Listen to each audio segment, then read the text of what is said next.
1% of dudes rapping, they ain't nice as me. 98% ain't live the same type of life as me. The judge gave me life and then they sent me where the life is be. That level 4 with depth and vice, the type of stuff they like to see.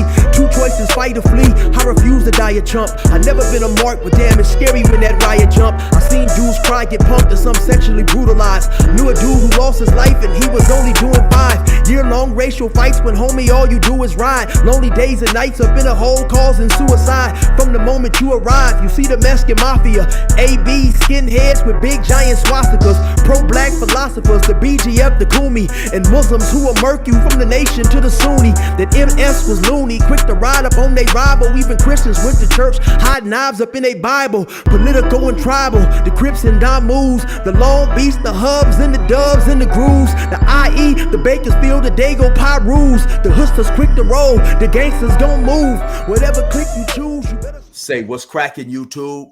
It's your boy 16 to Life. Y'all already know what it is, man. We back with another fire interview. Today, our special guest, we got Big Channel from the IE. He ended up walking off 19 straight in some of these California penitentiaries, and he gonna share his stories with us today, man. So, Channel, how you doing? Good. How you doing, Chill? Oh, man, I'm doing good, man. Thank you for tapping in with me. Yes, sir. So let's hop right into it, man. So where exactly from the IE area are you from? Because like I tell cats who are not familiar with the IE, which stands for the Inland Empire. The Inland Empire is two big giant counties, and so it's extremely big. So where are you from? I'm from the high desert, from San Bernardino County, from Barstow. Are you born and raised out there, or? Yeah, I was born in San Bernardino at the community hospital and raised in Barstow, California. What was life like, growing up? Shit, out there was like Southern California. Like, we had LA Crips came to my hood like real early, like the 80s, probably like 84, 83. So like in my neighborhood, like we was introduced to Crippin' like real early. Yeah, I mean, for my age, I'm 47. Okay. My older homies, they was already, that's who they was dealing with. And yeah, it was just wow. Like it was a nice little neighborhood because it was all black. We got a little park in the hood, like 3-4 churches. It was a community. And then just over time, just them drugs, like, a lot of the homies grew up, their parents was on drugs. We was selling drugs, and it just started.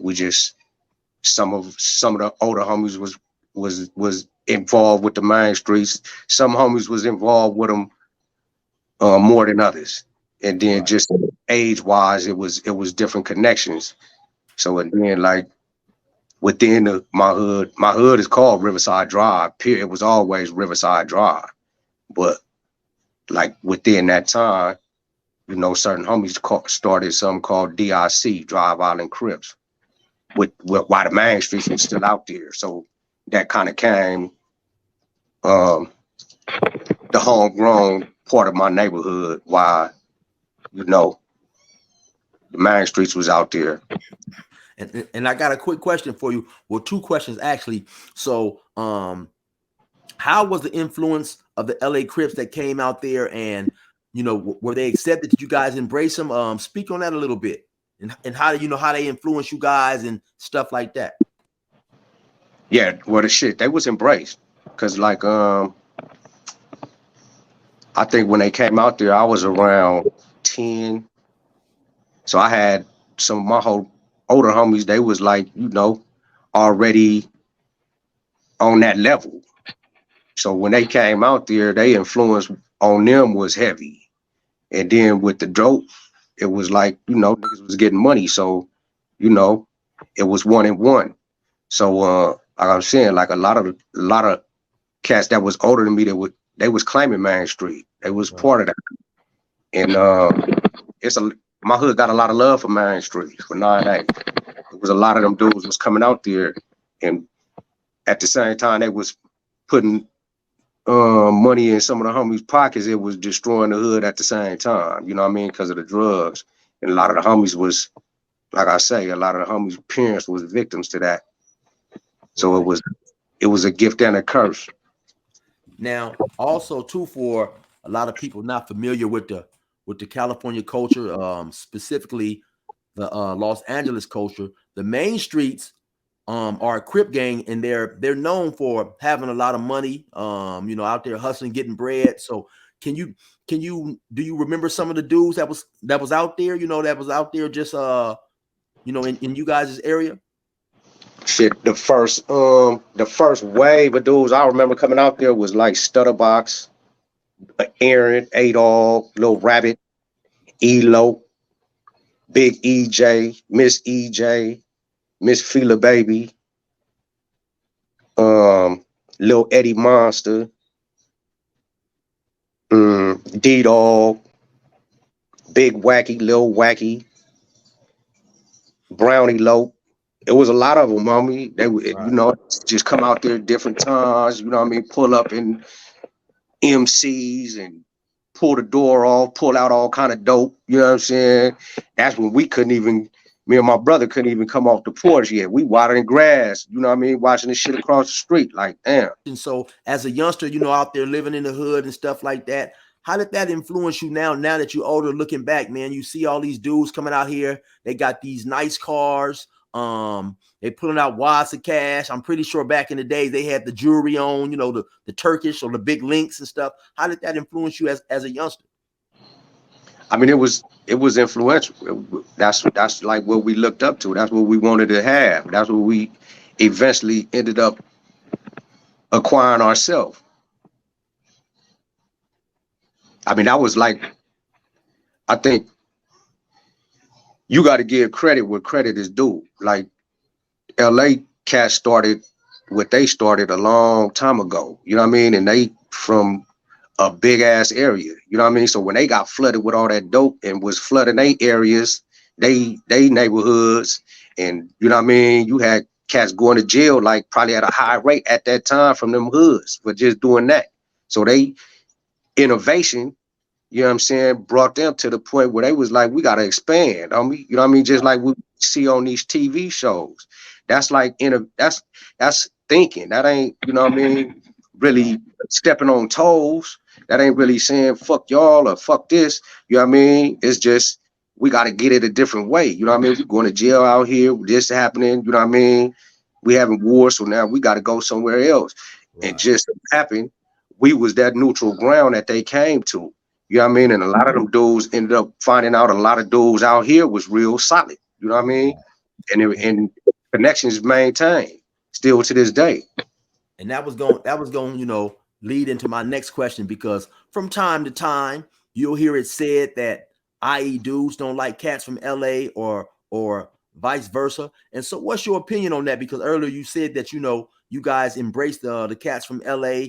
And so do you think dudes from LA, do you think dudes from IE specifically dislike dudes from LA, or do you think at some point in time it just turned into certain gang beefs like any other gang? Yeah, I think just over time it just turned into gang beefs, just from, you know what I mean, a lot of hoods coming from out that way coming out here, you know what I mean, and it just it's just the approach, homie. Like, you know what I mean? Where I'm from, we neighborhood Crips. You know what I mean? But we don't fall up under the LA neighborhood Crip banner like that. Like we don't politic how they politic. Right. We don't got the same enemies. We ain't on the same street, so we can't have the same politic. You know what I mean? We got that commonality. You know what I mean? Because we got that NH. You know what I mean? But it's a difference. You know what I mean? And a lot of times, unless you've been through something, you can't really convey that. You know what I mean? You could either be took advantage of, or you could be, you know what I mean, a mutual respect there. So even though you guys are neighborhood Crips, when you go to prison, you guys fall up under the IE banner? Yeah. Well, my hood now is pretty big. So, like my era homies, it's a few of us that's IE, and it's a few homies that just go up in there and just, they Barstow Crips. You know what I mean? And because they from neighborhood, a lot of them you know what I mean, fuck with the neighborhoods. You know what I mean? My homie Frog, you know what I'm saying? Cub been up in there like 29 years. He fell a year before me in 94. You know what I mean? And he chose to, you know what I mean, align with the neighborhood core. You know what I mean? But that's still my comrade. Right. You know what I mean? If we would have hit the yard together, you know what I mean? It would have been neighborhood drive, Barstow. You know what I mean? So when do you say you know, as they say, hopped off the porch and started getting involved in, you know, street activities, gang banging, you know, out there getting your bread or whatever? Heavily, I say like 90. Like that's when I started like really not caring and like really being heavily involved. Like it was probably at around 90. Like before that, it was just like sports and you know what I mean. We would say cuz and you know what I mean. We would play the part, but we were still in the sports and listening to my moms and pops. You know what I mean. We were still kids. Right. Like around when I turned around like 14, 15, that's when I really like started going to jail, getting arrested. That's when the police started knowing who I was and shit. Right. And so how long were you out there and caught up in the streets before you eventually was charged with the crime that led you to prison? I went to jail for what I went to prison for when I was 19. 1995. So before that, like I was involved in shootings and you know what I mean, went back and forth to juvenile hall. I had got a YA commitment, but my auntie was in the military. So she had just got stationed back in California up here where I'm at now, Fort Ord in Monterey, California. So she was coming to my court when I got sentenced and basically like was getting at the judge like, you know, he can come up here because I had got into a racial fight at the high school my 10th grade year, broke this dude face up and got kicked out of school. And they tried to sue my mom. And so that right there kind of like sent me out of the county. So when I was in juvenile hall fighting that, they was basically trying to figure out what to do with me. Was they gonna send me to YA? Because I had got a YA commitment, but they didn't do within that time. My aunt was talking to my lawyer, and the lawyer was talking to the court and all that shit. So long story short, they basically like put me in a placement, made me a ward of state, and put me in my aunt custody, and I came up here to Monterey, California. Right. And so is that were you in Monterey, California when you ended up catching the charges that led you to prison? Nah, I was up here for like from 93. That happened like 93. I came up here in 93, was working, got a cool little job at Champ Sports, got my own little spot. Was doing cool. You know what I mean? Ended up getting a little plug on some powder and was going back and forth to the hood. You know what I mean? And my homie, Big Note Resting, found a way to like twist that shit. So we was doing that for a minute. And we was doing that for like about a year. And then I came for a visit and Cub was just like, nigga, you need to kick it. Just stay out here, nigga, let's bubble. So shit, I just stayed out there. And like a few months later, he had got killed. And it just like kind of went bad. Right. And then so you're 19 years old. You get arrested. You sitting in the county jail. How much time was you actually facing? I initially I was arrested for 2 attempted murders. So my first deal was 2 years, bruh. I was like, hell no, but I was talking to the victim. They offered you 2 years on 2 attempted murders? Yeah. So I gotta ask you, homie, why didn't you take the 2 years? I was just young, homie. I was young. Like I say, I was in contact with the victims. Both of them was in Detroit. They was like, we cool, you know what I mean? So I was just trying to push the, you know what I mean, speedy trial and just get that shit dismissed. Right. Which ended up happening. That happened. But I had caught a case on the bus, you know what I'm saying, coming from West Valley to court. It was a motherfucker on the bus, like they ended up putting him on the bus in the back with us, and he was like he was a fucking he was testifying in one of the little Mexican dudes that was from Barstow. He was like a witness in his murder case. And I don't know. I guess they thought, I don't know what the fuck they thought. Usually they keep the you know what I mean, them witnesses like that, like up in them cages on the bus. Right. But they the back with us. And little cat that had the murder, you know what I mean, grew up with my brother. I knew him too. But his co-D was on the bus that day and like let me and the homie that I was chained to know. So we like fucked him up on the bus. They pulled over on the side of the freeway. So as soon as we get to Barstow substation, they, you know what I'm saying, gaffle us up and charged me with assault and intimidating a homicide witness. So when they dismissed my case, they holding me on that shit. And then another DA picked that shit up and ran with it. They end up dismissing the initial case that you was on, the 2 attempted murders, but due to the assault that you caught on the bus, another DA picked. Once they started investigating into the assault, he looked up to see why you was originally arrested, and he picked the 2 attempted murders back up. They refiled. They basically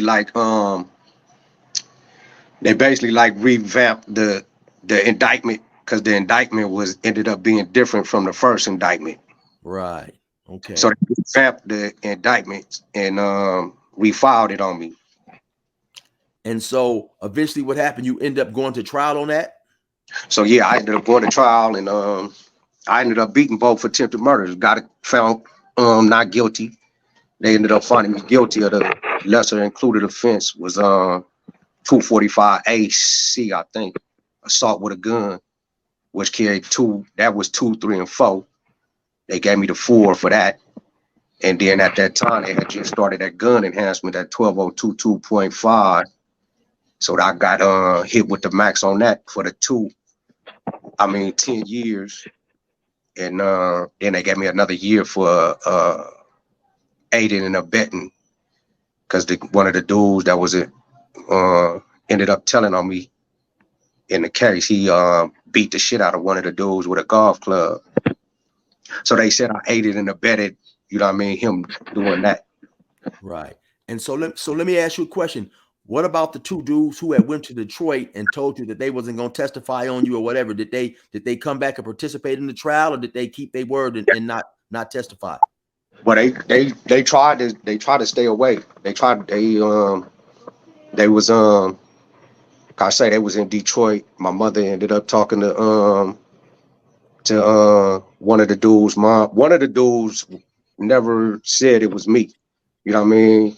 And one of them, he just was like, said it was Damo off top. Just kept saying, you know what I mean? He was like, it was the Damo, whoa.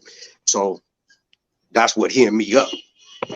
So they ended up getting arresting the dudes. So I was trying to let them know from the, you know what I mean? Because I was in contact, like I say. So when my trial started, I was, you know, had my people on the streets calling his folks, letting them know they trying to get you, you know what I mean? Because within the proceedings, they was basically, the judge basically was like, where are they at? You know what I mean? And the district attorney was letting the judge know we going through the police station out there, try to get them in custody and bring them back and all that shit. All right. And so real quick, for clarification purposes, some people out there may know that Damu is Swahili for blood, but when you said it was Damu, Damu is actually your real name.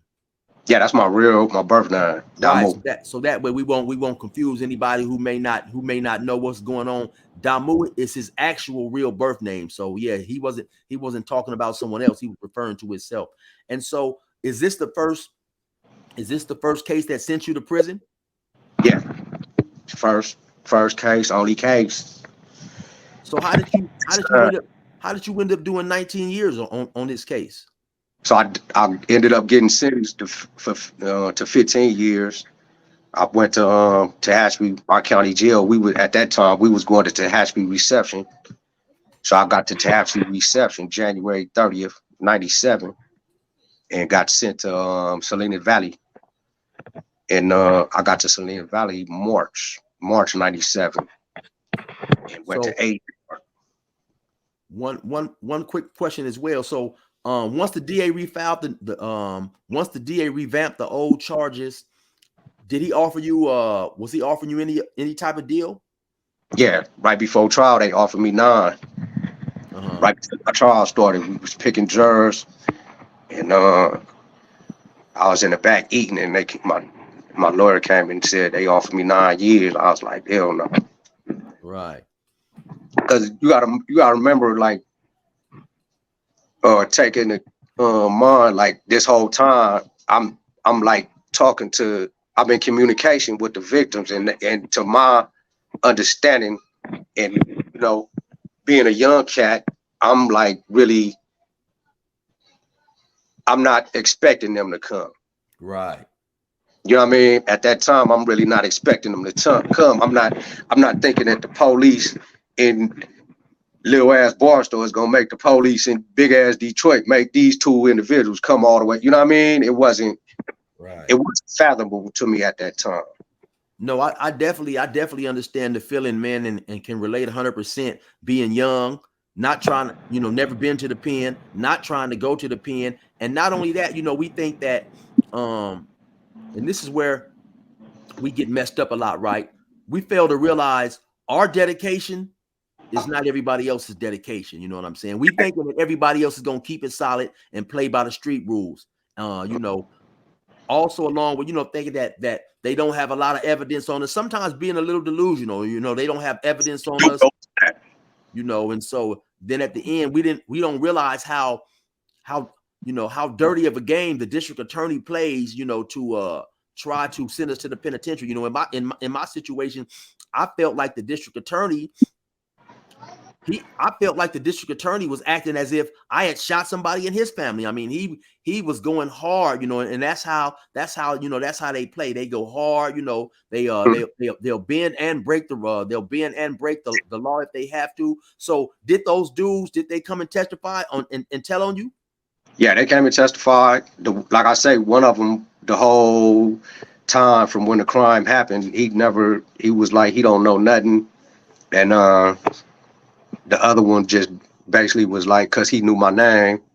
And then he knew what happened. Like, I did what I did. You know what I mean? Right. And it's just the fact that he said that. And then when they did arrest him and bring him back, you know what I mean, to testify, they really testified, lied. And I mean, it's one thing,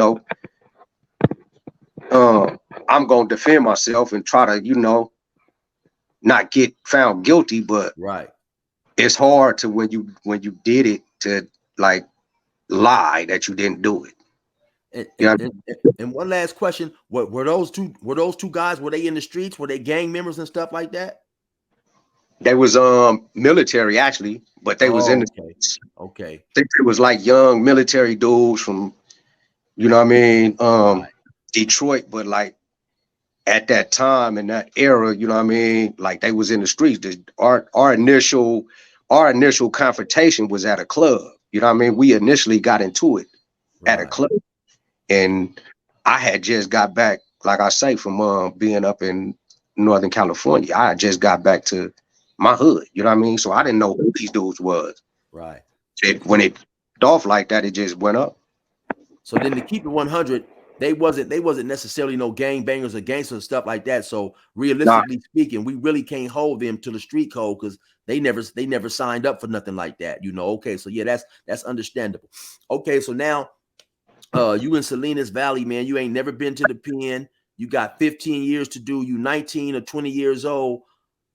What's going through your mind? How are you processing doing all this time? I'm sure you didn't done the math thinking like, dang, man, by the time I get out, I'm going to be 35, 36 years old. When you're 19 or 20, 35 or 36 years old seems old as hell, and it seems like a long time. So how did you process, you know, that information?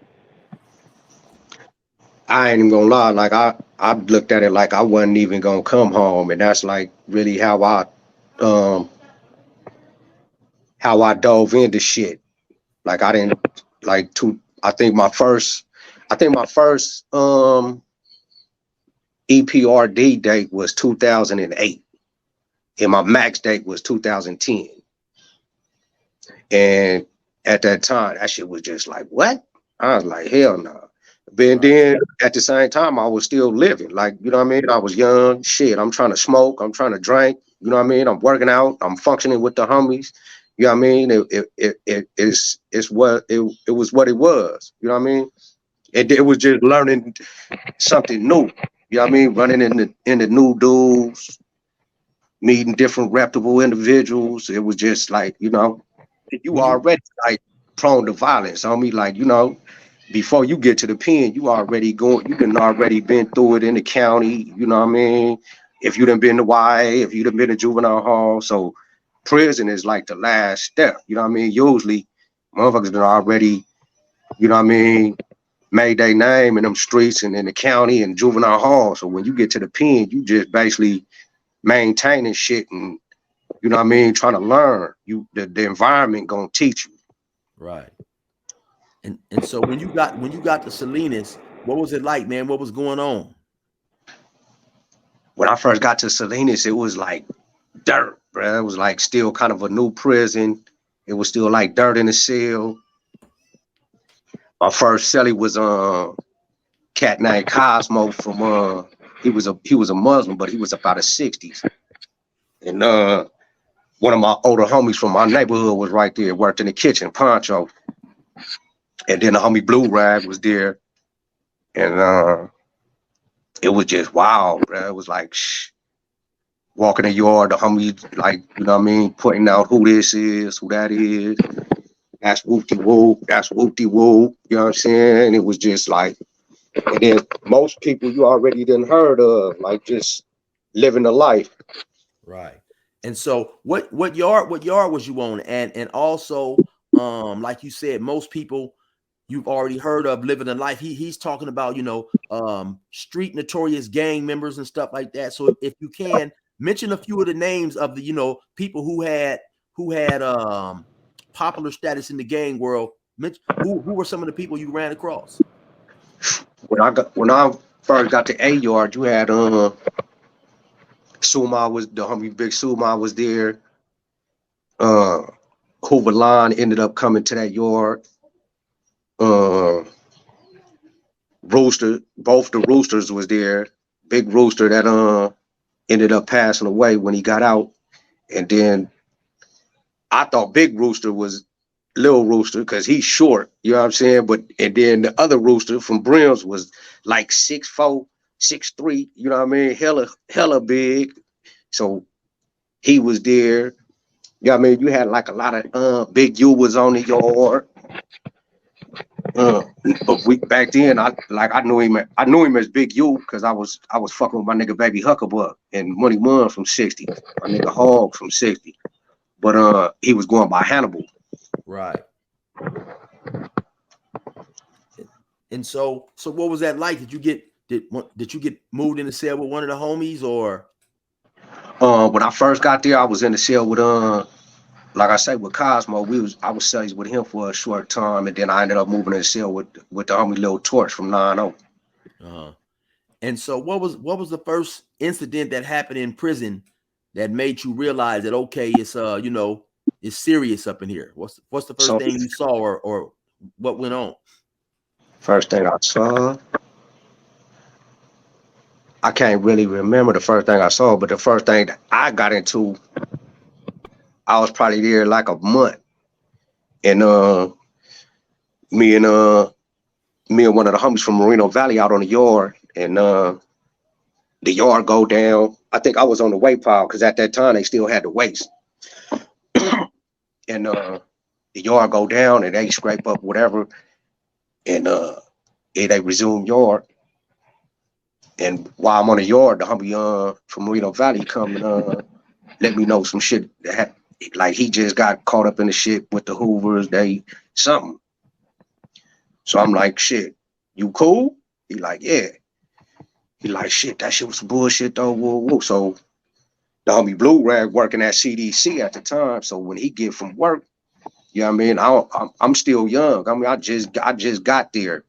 So I wasn't even really looking at the politics or, you know what I mean, understanding none of that shit. I was understanding it, but I wasn't really, I'm fresh on the yard. So I wasn't really like, you know, aware of pressing everything you didn't really know of everything in depth of how deep stuff was and that, and to really even try to press it. Like it didn't seem like it was an issue to press to me. right. So when the homie Blue Rag from the Gordons come, he and him and the old boy from Moreno Valley was sellies. So I guess old boy like tell Rag. So Rag come and like get at me like I'm finna go and get at this dude. So he go holler at me. They hollering and at this time back then, like everybody be in the day room. When they had day room, you could either go to the day room or you could go, you know what I mean, out to the yard.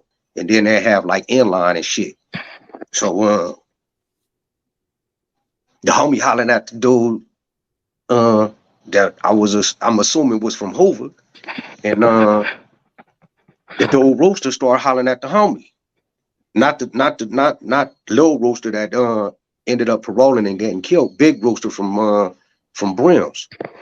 So they hollering, they talking back and forth, and they start like getting heated.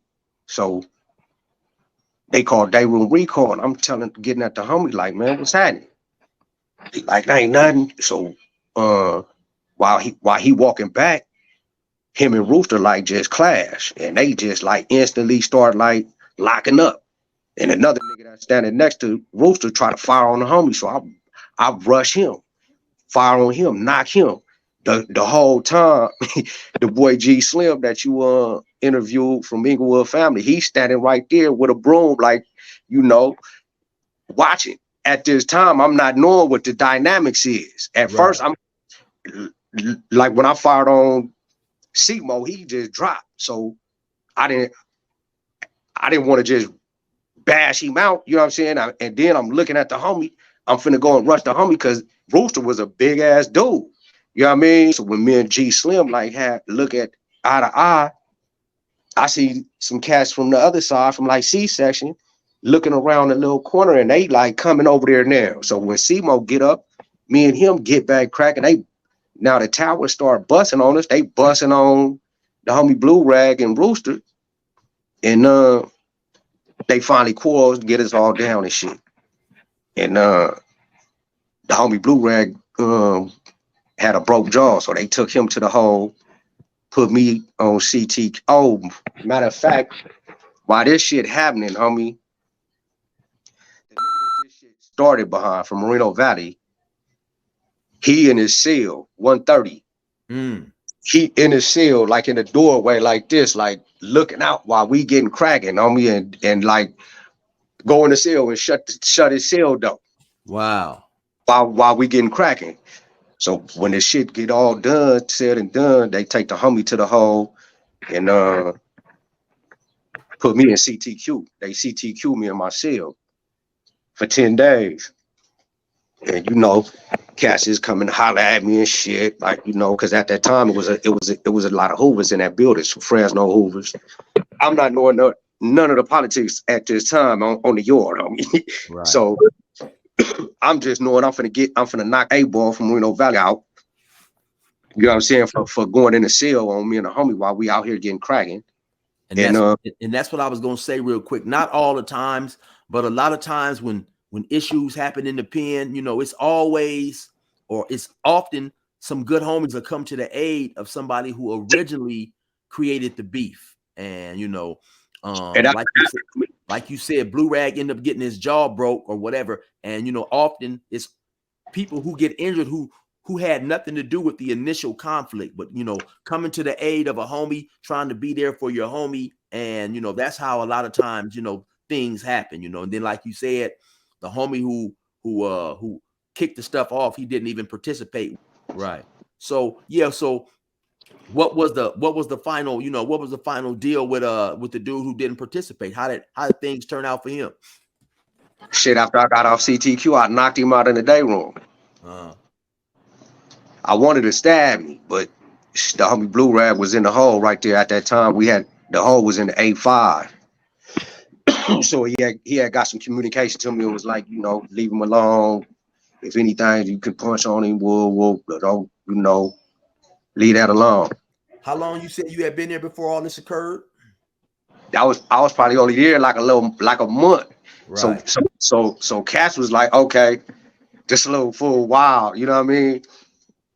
And then, like I say, at that time, I was fucking with Baby Huck from 60s, Money Mun, you know what I mean? The boy, like right after this shit, you know what I'm saying? Some shit pop up, you know what I mean? With some, with a Bay dude. That's all I'm hearing is a Bay dude, you know what I mean? Cause I'm really on some working out shit, you know what I mean? I'm trying to like, understand where I'm at, you know what I'm saying? Still fresh here, so I'm just being observative, and you know what I mean. Now the homie Blue Rag gone, I'm basically solo, you know what I'm saying? So me and the homie, you know what I'm saying, working out all the time, you know what I'm saying. I was working in dry cleaning, we both in dry cleaning, so I was basically just trying to get a feel of the environment, and it was wild. You know what I mean? Just meeting different dudes, you know what I'm saying? And seeing how different motherfuckers is fucking the gang, getting toe up on the yard. So, when the issue came up with the Bay Cat and I'm hearing this shit, I'm not knowing at the time this dude is Eric Payton. He's Gary Payton's brother, right? Right. So the homie Baby Huck just get at me like basically like, the homie got at the Bay dude, they not finna do nothing to do. But he gotta go. You know what I'm saying? So let me ask you real quick. What was the issue with the Bay dude? Why was the Bay dude in trouble originally? I don't even know. Like I say, I was still kind of fresh there. You know what I mean? From what I was told, like he was just running his mouth. You know what I'm saying? And really, like the staff ended up. It was basically like everybody wanted this nigga gone. The staff, you know what I'm saying? Because after the shit happened, I didn't even go to the hole for the shit, and the nigga went to the hospital, bro. Like the police was like being real, like thankful to me when I was in the cage. You know what I'm saying? Like, damn, finally somebody got him out of here. Like, who is you? You know what I mean? Right.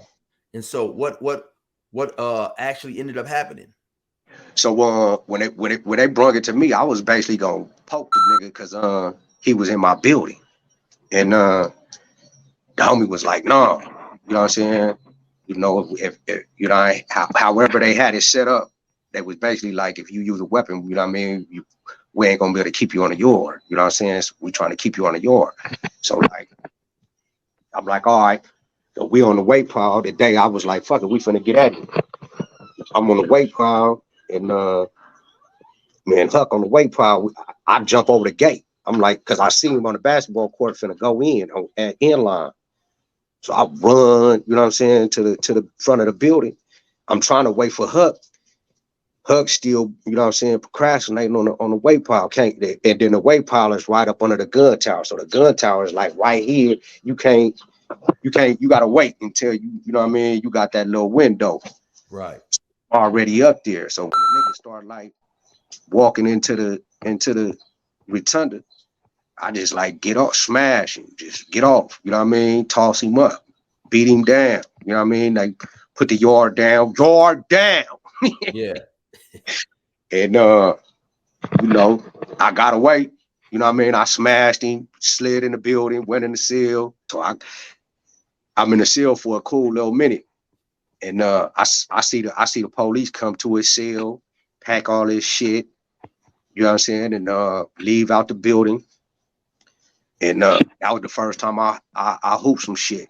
I hooped my weed and my lighter. As soon as I seen them police come up in there, and probably like an hour later they came to my police came in the building.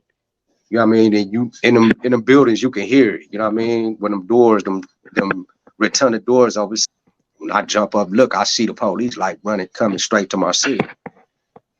You know what I mean? And they just give me some bags and tell me to pack my shit. So they end up taking you to the hole? Nah, I packed my shit. He was like, I'm gonna come back and get you. And when he came, went in the office in the building, was talking to them for a minute. I guess he got a call or something, because he came back to the cell and was like, you good, don't even trip. You good, when ain't no room for you. But at first, when I came back from the cages, when they came and got me, Sergeant Desmond and at that time it was Sergeant Desmond and Lieutenant Jennings, a black dude that was the lieutenant on that yard. And that's who was basically like, you know, finally somebody got him up out of here and shit. They was like, he in CDC right now. If he got to go to the outside hospital, we might have to, you know, put you in the hole. But if not, we just gonna, you know what I'm saying, keep you here. Right. And for those who don't understand, CDC is it's basically like the hospital within the prison.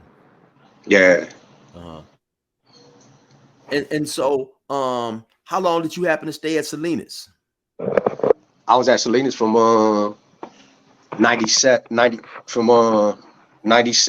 March 97. I ended up leaving March 2005. That's to New Folsom. So were you ever involved in any riots or anything like that at Salinas? Yeah, shit, I did like 3, 4 shoes right there alone in Salinas. Just going to the hole and doing your shoe back there, get kicked out to the 180, because I started on the 270. AR was a 270. Right. So a little bit after that, I ended up moving from that building because I was just wilding in that building. So me and the homie Torch got into some shit. He went to B Yard, so I went to 2 block with my Smiley from Compton Farms. We was in Tehachapi together, and that's when I ended up getting caught with a knife and coming out to the yard. That's how I ended up getting 4 more years. The DA picked that shit up on me. That's how I ended up doing the whole, you know what I mean, 19. Right.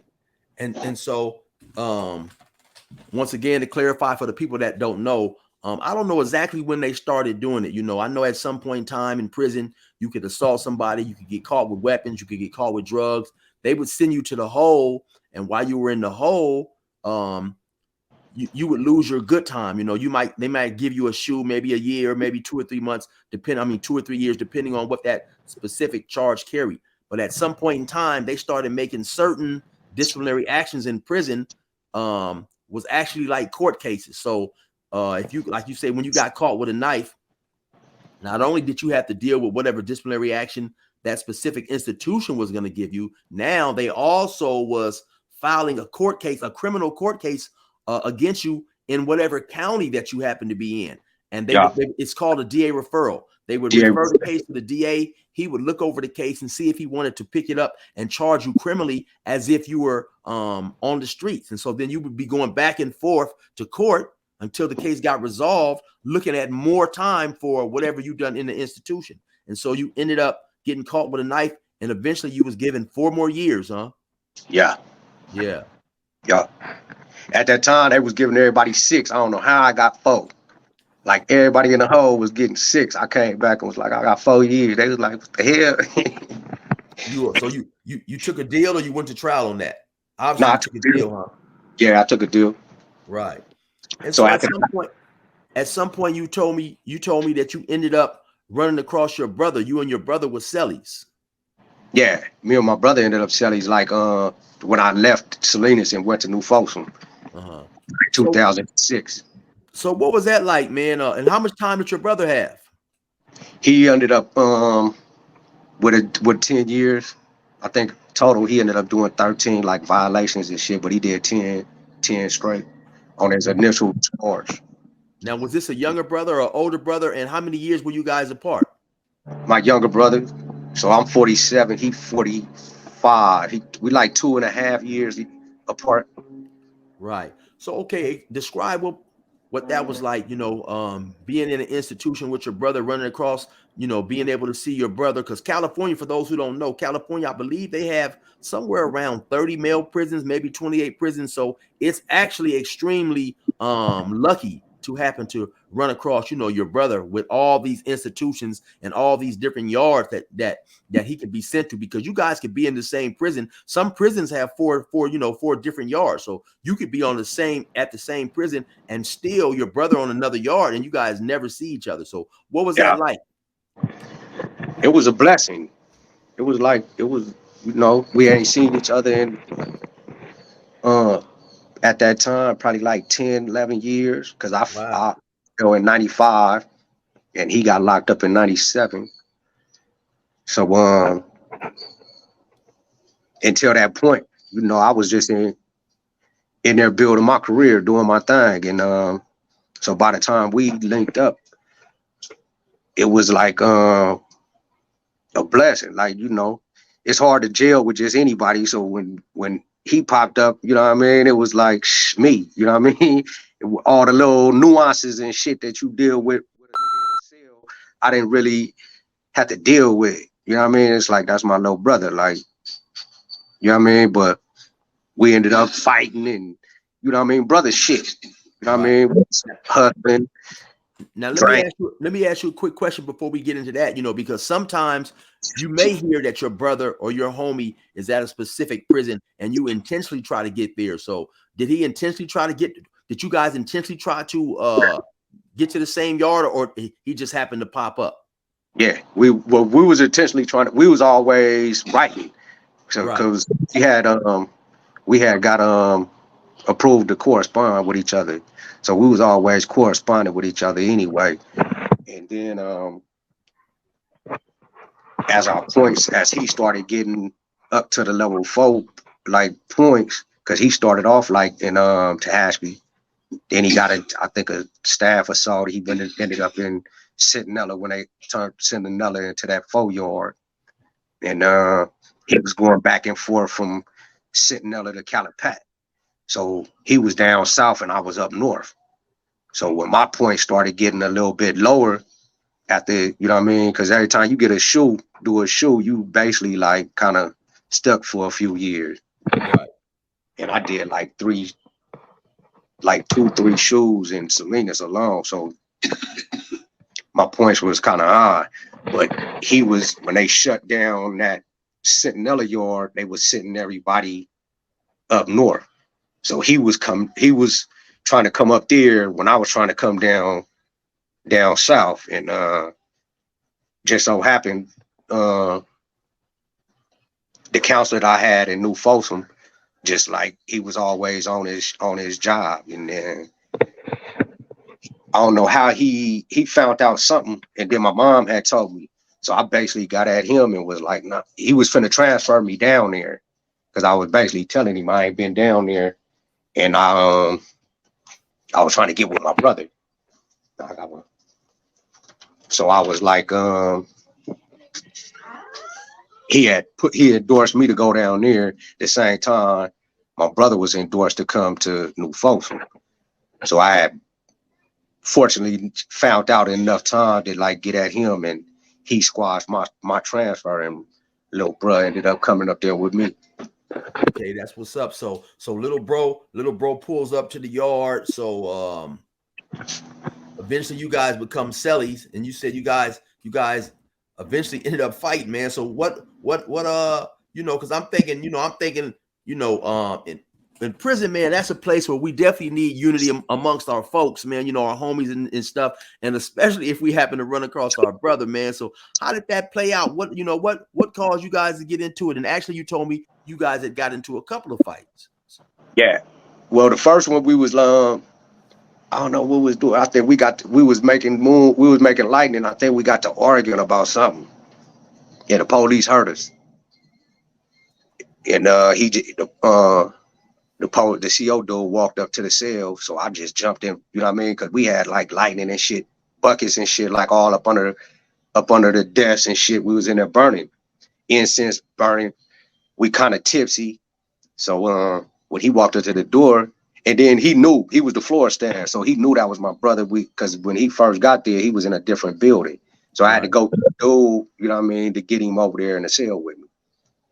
And so before this, it was like, you know, I was like quiet, you know what I mean. Little bro was wild, you know what I mean, turned up. So when he come in that day, we just, for whatever reason, start arguing. So when the CO come to the cell and he talking, you know what I mean, I'm trying to, like, you know, I'm letting him know it ain't nothing. We was just getting, all right, we gonna quiet down. Whoa. When I turned to walk back into the cell, my brother just fired on me. Bam. So dude just like pushed the button, you know what I mean, and drew down on us, you know what I mean, with the pepper spray, like, y'all cuff up. Yeah. And so I took my brother to the hole for that. I think he went to the hole for like a month or, you know what I mean, something. He ended up coming back to the yard, you know what I'm saying? And we maneuvered to get back in the cell with each other. It probably took us like a month and a half, 2 months or whatever. We ended up getting back in the cell. Now, let me ask you real quick, right?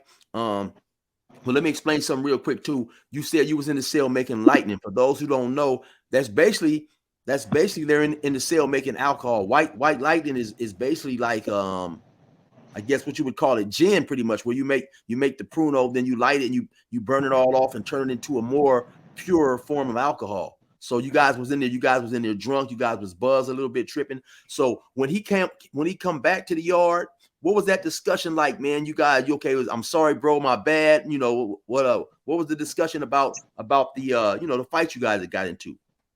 The normal shit. That's little bruh. I'm big bruh. It was just normal program. It was just that. It was just more on my side, more of an embarrassment. You know what I mean? Like letting these motherfuckers get in our business. You know what I'm saying? Right. That's what it was more of to me. But like that's my little brother. We still together today. We, you know what I mean? We fought. You know what I mean? We love each other hard. So that when he came back, he ended up coming back.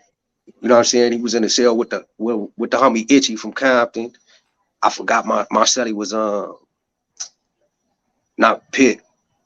My celly was Lucky from Hawthorne. And so everybody knew, you know what I mean? Cass was looking like, damn, y'all crazy. Y'all.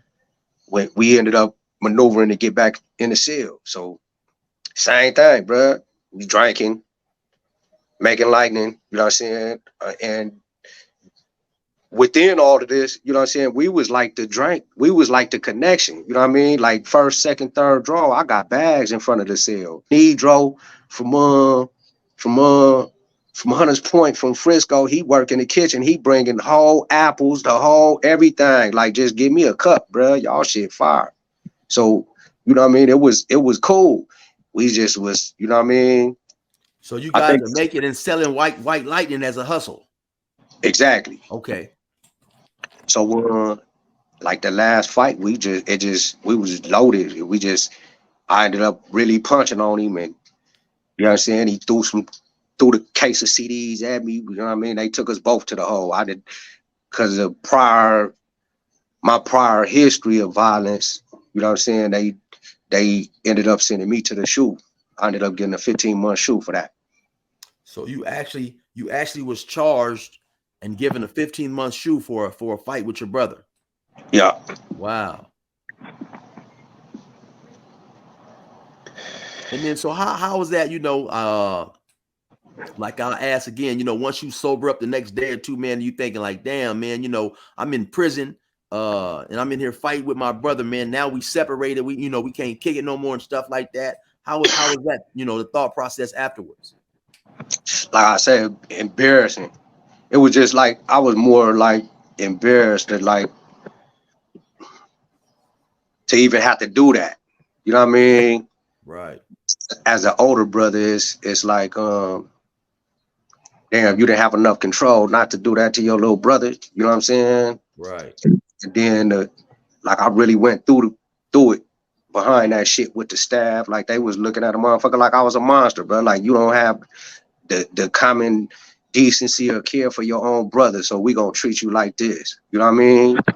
Like Right. I had, and like you know, because not to harp on the situation, but for a person who's never been, for the people out there that's never been to prison, you know, prison is deadly and dangerous. You know, regardless of what level you on, level 1, level 2, level 3, but especially a level 4. You know, on a level 4, unity is most needed. You know, unity is most needed, man. And so, yeah, that's just, you know, that's definitely hard to wrap my mind around. And so I gotta hit you with this question, right? Because at the time, you know, you said you guys are in communication, you guys are talking to mom periodically or whatever. So when mom first heard that, I know she was on you guys like, what the hell is y'all up in there doing, fighting with each other?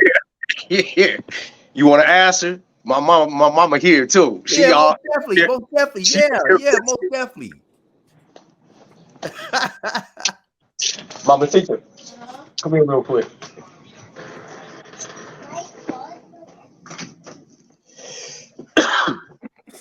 She was mad. Man, I definitely can understand it, man. Hey, much good looking out, man. So just the homie chill. Hi. So Hello, how you doing? ask you something. And Ask her. so I got a show that's based on going to prison. I was locked up for 24 years. I'm originally out of the city of Banning. I don't know if you're familiar with that, but so I was talking to Damu and interviewing him for my prison show. He was nice enough to come on and share his stories with me. So he told me that he was in the cell with his brother and they ended up getting into a fight. And so of course I had to ask him, you know, how did you feel about that? I know you had to be upset. And what did you think about that when you heard, you know, your two sons is in jail fighting with each other? I was hurt about it because they're brothers. They shouldn't be, you know, going at each other like that. Right. And I couldn't have favoritism because they're both my children. Right. They're my sons. But you know, I had to give both Damu and his brother to God because they were in a situation where I couldn't do anything about anything that they got into. Right.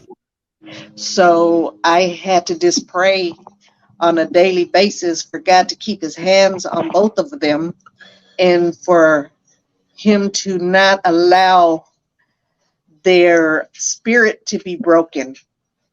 Right. While they're in there, because I know a lot of people that have been incarcerated and they come back and they're all messed up. Right. Right. And I didn't want them to be broken up like that. Right. Right. And so I have another quick question, if you don't mind. Is your other son, is he home now too?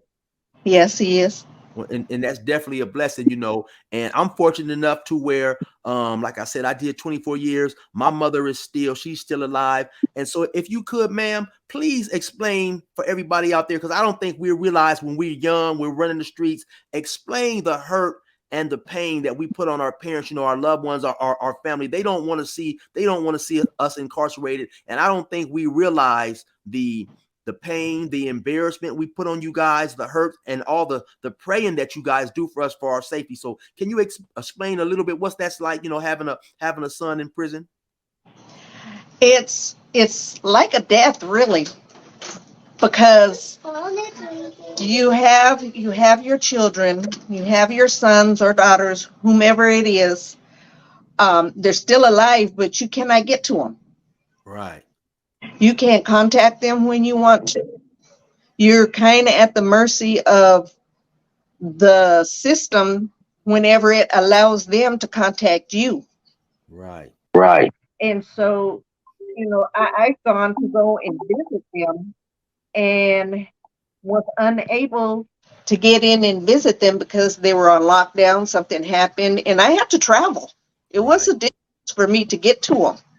So to me, it felt like it felt like a death.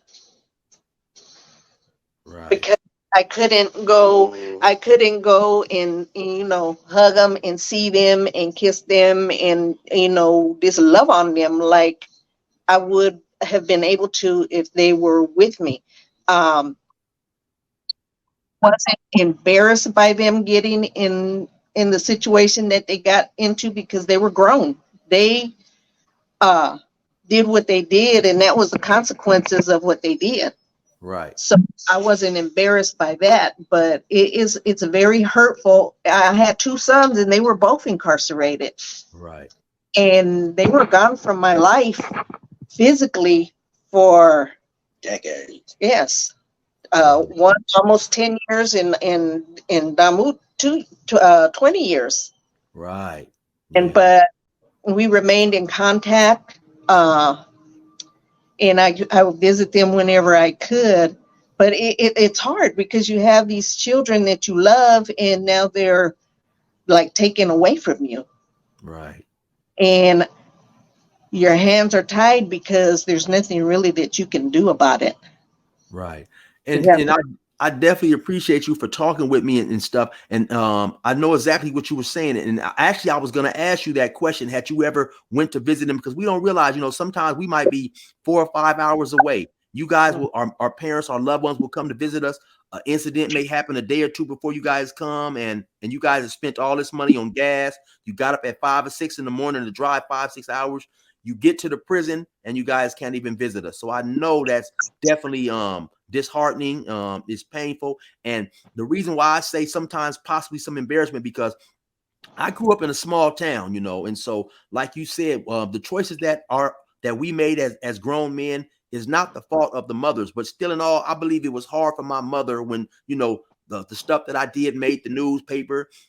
She had been working at her job for 20-25 years. I would go up there from time to time. They all knew me. So for her to have to carry the burden of knowing that, I'm in jail, like I said, my name is in the newspaper. Everywhere she go, people is probably looking at her. So I just think that, for everybody that's out there in the streets, the gang members, we have to think about the pain and the suffering that we put on our family. And we definitely have to try to do better. And I really appreciate you for stopping by and sharing your experiences and your feelings with my channel. no problem at all. Right. And you have a nice day. Enjoy the rest of your day, and thank you very much. All right, you do the same. You be blessed, okay? Thank you. I appreciate it. I want you to know that there is a God that loves you and a Savior if you want Him. Thank you. And I appreciate it. And I definitely, I was raised in the church, and I definitely believe in God. And I know without a doubt, that's one of the reasons. Well, that is the main reason. That is the reason that I'm home. Damu is home, as well as your son. You guys' prayers definitely helped. I had another aunt, Shirley. She passed away, but she used to pray for me all the time, as well as my aunt Susie. My aunt Shirley even wrote President Obama asking him to get me let out. At the time I thought it was, I didn't think it was going to work, which it didn't, but just that she was willing to even try something like that to get me out made me feel grateful. yeah, well, Jesus is the only way that truly I made it through that whole ordeal, because that is where I got my peace from, and that is where I got my joy from, knowing that He would protect them for me until he was willing to let them out. Right. And be released and back into the world, and they're doing well. Right. So I think all of the glory goes to God for all of that. So I give Him all the honor. And congratulations. Thank you, Mama. Amen. You have a good day. All right. You as well. Bye-bye. That's a soldier right there, Chill.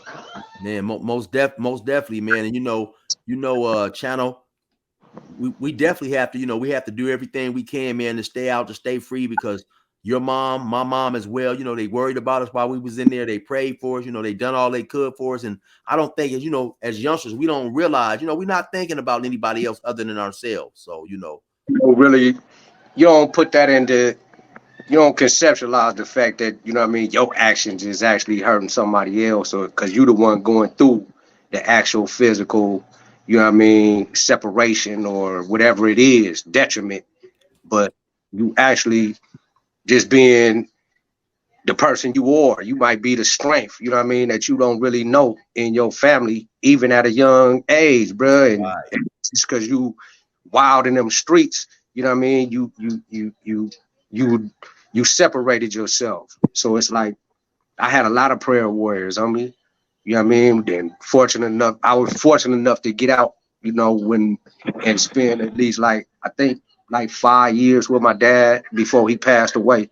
Because the time, you know what I'm saying, I was in there, they wouldn't even approve my dad because,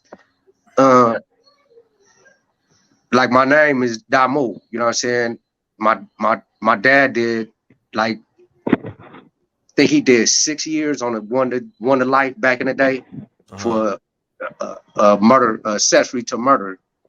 I think it's after the fact, but you know what I mean? He was like heavily with the BGF, heavily with that black movement back in the day.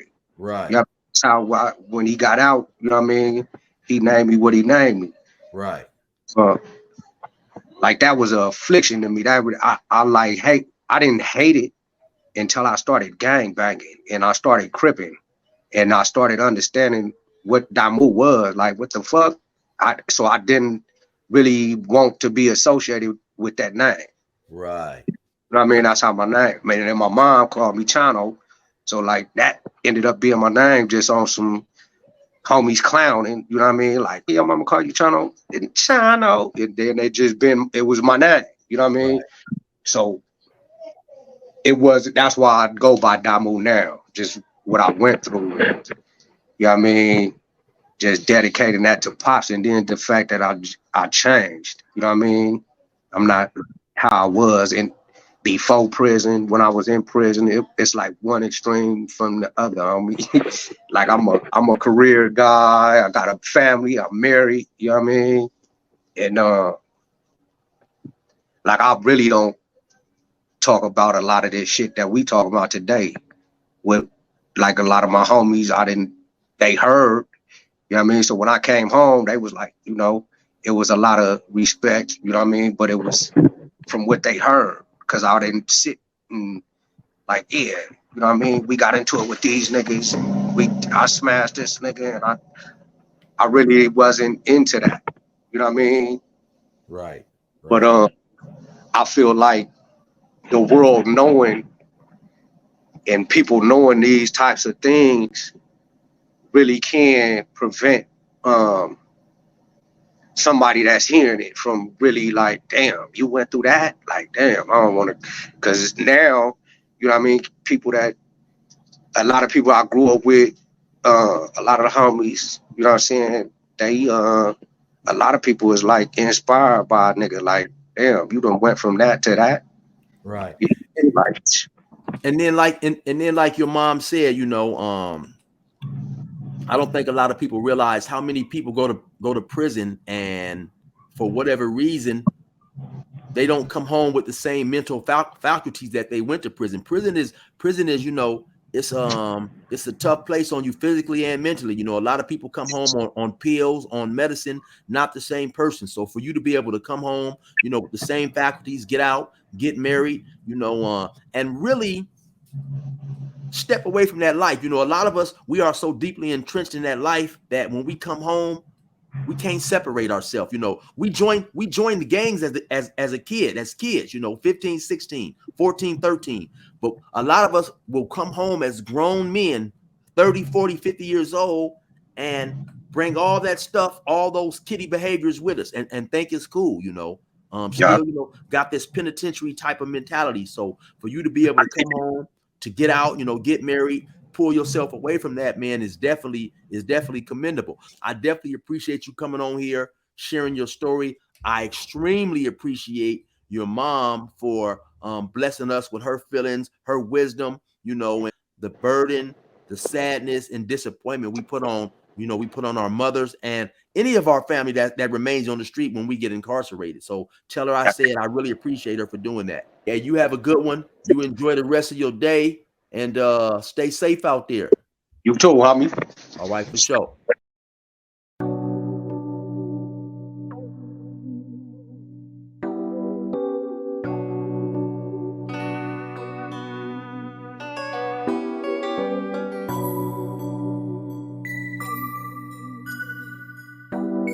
perspective. These niggas ain't who they say they is, so beware. Fuck what you saying, cause these cowards ain't playing fair. They shoot at you shoot at them, they snitch, and they don't care. Fuck gang banging, I'd rather be a square. These niggas ain't who they say they is, so beware. Fuck what you saying, cause these cowards ain't playing fair. They shoot at you shoot at them, they snitch, and they don't care. Fuck gang banging, I'd rather be a square. Yeah, I swear to God, the game is cold, homie. Why? I popped on a pussy ass nigga after he stole on me. What happened next? That nigga came to court and told on me. Put that on something. That's on my soul, homie. Called the highway patrol on me, plus the sheriffs and cops. He told him my name was Eric and I carried the Glock. Soon as you start blowing shots, them niggas going to jail. They'll have a meeting with the cops and then you going to jail. They'll tell him about the shooting, take him, show him his well. DA trying to seal your casket, they gon' throw him the nails. They wanna put me back in the cell and have me with an L again. Same strip searches and guards reading my mail again. Had me far away in the bay, I'm talking Pelican. Eating cold ass soy burgers and warm gelatin. I'm far too intelligent to fall for that twice. Niggas yelling gang gang and ain't about that life. And they'll turn rat right in front of your face. Get you found guilty plus 100 years on the case. Your mama sitting in the courtroom with tears on her face. Her baby shackle feet, hands and waist. Goddamn. These niggas ain't who they say they is, so beware. Fuck what you saying, cause these cowards ain't playing fair. They shoot at you shoot at them, they snitch, and they don't care. Fuck gang banging, I'd rather be a square. These niggas ain't who they say they is, so beware. Fuck what you saying, cause these cowards ain't playing fair. They shoot at you shoot at them, they snitch, and they don't care. Fuck gang banging, I'd rather be a square. Yeah.